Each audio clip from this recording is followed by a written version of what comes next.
जय हिंद भारत। आज टपिक होची एमएल जमीक साहित्य ज्योति। साहित्य ज्योतिर आम पढ़ा आज तपस्विनी पत्र। तपस्विनी पत्र कौन? तपस्विनी होती माता सीता। पत्र होची गोटे कागज, अर्थात यहीठारे माता सीता वाल्मीकि आश्रम रही रामचंद्र पाखक गोटे पत्र लिखुंट। सेटा हृदय वेदना सहित से कांदी कांदी लिखुंट। मनरे कह अच्छी, मनरे बहुत दुख अच्छी, दुख जंत्रणा अच्छी। से दुख को नहीं से पत्र लिखुंट प्रभु रामचंद्र पाखक। तो आउ डेरी नक आम गति करवा कवि परिचय उपर। कवि परिचय कौन ना लिखिंट गंगाधर मेहेर। तांको आम समस्ते कहू स्वभाव कवि बोली। स्वभाव कवि बा प्रकृति कवि होती गंगाधर मेहेर, जे कि बरगढ़ और बरपाली ग्राम में जन्मग्रहण करथिली। तांकर रचना संभार मध्य इंदुमती, कीचकबद्ध, प्रणयवल्लरी, तपस्विनी, अर्घ्यथाली, कविता कल्लोल, उत्कल लक्ष्मी एगुड़ाक आपण मैंने चारोटी तांकर काव्य संभार गुड़िक मन रखिदेवे है। तो देखंतु दरिद्रता पंकपूर्ण जीवन सरोवर तांकर यही सरोवर जात होई तांकर जीवन। अर्थात से गोटे दरिद्रता पंकपूर्ण अर्थात कौन ना दरिद्र रूपक गोटे माने पोखरी जोठारे कि बहुत कादुआ थाए। से कादुरु कवि गंगाधर मेहेर रंगा जीव कवि गंगाधर मेहेर सुकुमार सरोज सहित जमीक गोटे माने कादुआपूर्ण गोटे पोखरी जेपरी भाव में गोटे पद्मफूलटे फुटी थाए, सेहीपरि गोटे दरिद्रता माने पंकपूर्ण गोटे जीवन सरोवर गंगाधर मेहेर जन्म होता।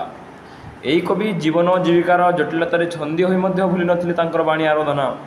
से पारिवारिक संसार करते किंतु पारिवारिक संसार महत्व को आक्षेप करी से केबेहेले भूल नथिले कि गोटे मानविकतार कार्य को। देवी कृपामयी सरस्वती करुणा से कविता रचना तांको पक्षे होता सहज एवं स्वाभाविक। कह जाए कि माता सरस्वती आशीर्वाद तांको ऊपर पड़ता, तेणुक से बहुत कविता बहुत माने रचना गुड़ाक लिखिपार सहज होता। पक्षे कौन होता सहज होता। तो कवि थे भारतीय परंपरार जड़े दृढ़ समर्थक है। गंगाधर मेहेर प्रेरणार उत्स थिला तांकर भारतीय पुराण काव्य नाटकावली है। प्राचीन परंपरा आधारित थी काव्य गुड़िकर कविता आधुनिकतार स्वर उल्लिखित होता। तांकर भावराजी और नीति आदर्श कठोर श्रृंखला और शासित होता विविध मानवीय दुर्बलता को से परिहार कर।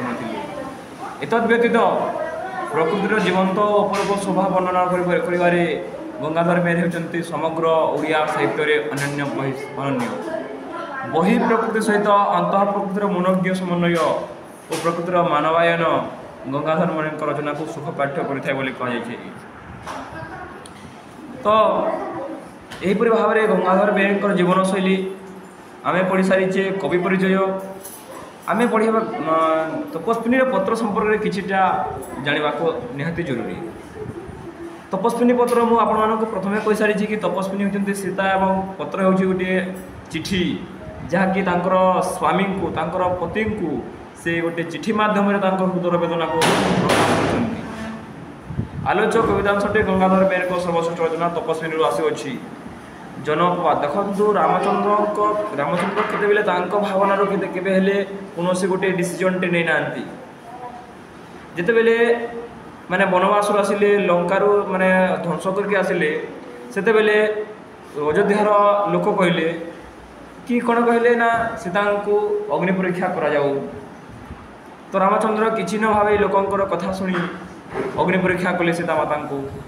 सीतामाता मध्य कौन बाधक सृष्टि कर से पुणी कहले तांको बासिंदा करा जाओ। से जनसाधारण कहते रामचंद्र टिके हेले न भावी बासिंदा करथिले। रामचंद्र से बासिंदा कर समय माता सीता थे गर्भवती। सीता माता थे से समय गर्भवती। तांकर गर्भरे लवकुश नामक जोड़ी शिशु पुत्र थांती।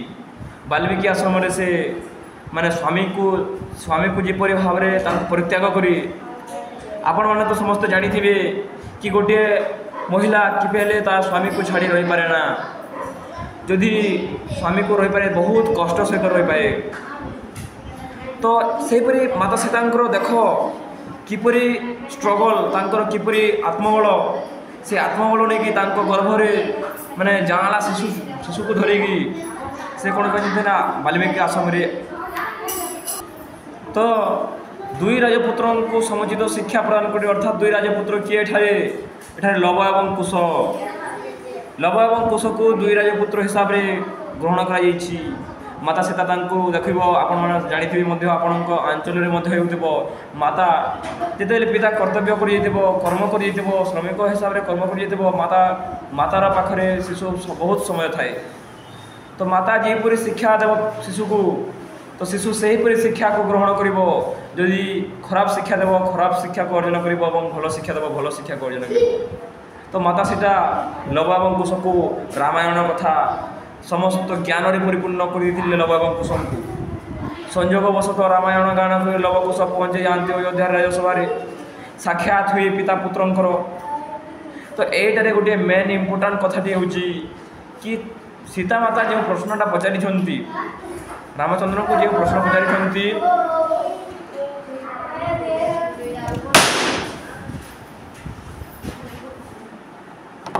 टिके बैठ रो मैं तो लगी तो आज्ञा आमड़ को आज्ञा सीता नहीं करी आज्ञा न से देखे छे सेते बेले पिता पुत्रंकर परिचय होई न थाए परदिन प्रभावतरु प्रस्तुत होती लव एवं कुश तो अयोध्या जावाई एटा करा देखि जा तो सीता से बेले समस्त विषय शुणी मर्माहत हुए हठात रामचंद्र सन्देह जात हुए कि रामचंद्र द्वितीय विवाह करना तो से मते चौथी राति कही मु द्वितीय विवाह करी ना से मते कही मु आउ द्वितीय विवाह करी ना तो अश्वमेध यज्ञ करुँचपरी अश्वमेध यज्ञ बिना स्त्री संभव हुए ना आप समस्त जानी कि बाम पटे महिला बसे और दक्षिण पटे स्वामी बटे दुई जन से जहाँ भी हो विवाह कार्य हो कि गोटे शनिमेला कार्य हो से कार्य से मैंने समस्ते बाम पटे समस्त सब समय महिला बसी थाए आपण जानी शिवरात्रि हो जन्माष्टमी हो जी हो पूजा बस माने गोटे महिला और पुरुष स्वामी स्त्री दुहे बसबे आपण समस्त जानीथे ये जन्म एक पत्नी व्रत अवलंबन कर रामचंद्र कौन द्वितीय पत्नी ग्रहण कले ना तो बोली से मन में प्रश्न उठी नहले यज्ञ कार्य करुँचपरी पत्नी माने अवर्तमान अर्थात माने जिते बेले अनुपस्थित यज्ञ कार्य असंभव सन्देही नारी मनपुति देवता उद्देश्य एक पत्र लिखी ताहा ही आलोचक पितार प्रसंग मन भर छंद नारी सुलभ ईर्षा किंतु कंठरे कारुण्य अवश्य पवित्रतर महत्व सकल नारी जनचित भावना संकुपित हो पड़ी देवी सीता परिणत होती कारुण्य और आदर्शर मूर्तिमंत अर्थात जीपरी भाव में माता सीता को वाल्मीकि आश्रम को निर्वाचित कर माता सीता मन में प्रश्न उठी कि द्वितीय विवाह करना तो मोर स्वामी किंतु वास्तव में रामचंद्र द्वितीय विवाह करना सीतांकर गोटे स्वर्ण मूर्ति को ग्रहण कर अश्वमेध यज्ञ पालन कर रामचंद्र आउ द्वितीय प्रश्न हो